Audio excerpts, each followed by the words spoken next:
UP से एक बड़ी खबर है। ऑक्सीजन संकट पर यूपी में भी अब एक्शन दिख रहा है। युद्ध स्तर पर ऑक्सीजन का इंतजाम करने का निर्देश दिया गया है। मंत्री सुरेश खन्ना, सिद्धार्थनाथ सिंह, इन दोनों मंत्रियों को इसकी जिम्मेदारी दी गई है। मेडिकल ऑक्सीजन बनाने के लाइसेंस के नियमों में भी छूट देने की बात कही गई है। इंडस्ट्रियल सप्लाई करने वाले एमएसएमई जो यूनिट्स हैं वो अब मेडिकल ऑक्सीजन बनाएंगे, ये फैसला लिया गया है। तो अब उत्तर प्रदेश में भी, क्योंकि लगातार नोएडा, गाजियाबाद, लखनऊ, वाराणसी, कई अलग अलग जगहों से ये खबरें आ रही थी कि यहाँ अस्पतालों में ऑक्सीजन नहीं बचा है।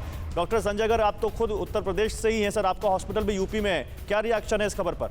जी सर, बहुत खुशी है और मैं बोलूंगा कि पिछले 3 दिन से हम प्रशासन के साथ में काम कर रहे हैं और प्रशासनिक रूप से बहुत मदद की जा रही है सर। देखिए, मैं ये नहीं बोलूंगा कि प्रशासनिक रूप से मदद नहीं करी जा रही। क्वेश्चन है कि सप्लाई और डिमांड का जो फर्क है उसको कैसे पाटा जाए। और आप ये जो अर्थमेटिक मॉडल हैं, जो पीक के मॉडल हैं, ये सब टीवी पे डिबेट के लिए sir.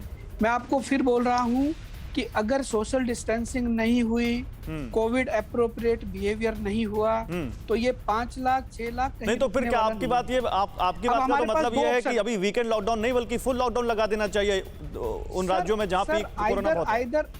Sir, either appropriate lockdown imposed by authorities, और हम लोग, क्योंकि हमें लाइफ और लिविंगहुड में भी ध्यान रखना पड़ेगा, तो हम अपना सेल्फ इम्पोज लॉकडाउन लगाएं, बिना जरूरत के बाहर नहीं जाएं। अगर ये दोनों चीजें हम मैनेज कर पाए तो शायद हम चीजों को सुधार पाएंगे।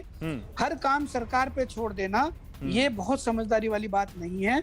हमें जो कोविड एप्रोप्रिएट बिहेवियर है उस पर जाना पड़ेगा, डिस्टेंसिंग रखनी पड़ेगी, मास्क लगाने पड़ेंगे, अपने आप को सैनिटाइज रखना पड़ेगा। नहीं तो क्या लोग अब घरों में भी मास्क लगाएं? डॉक्टर साहब, क्या घरों में भी अगर कोरोना का कोई मरीज नहीं है तब भी मास्क लगाएं? अगर लगा पाए तो अच्छा है।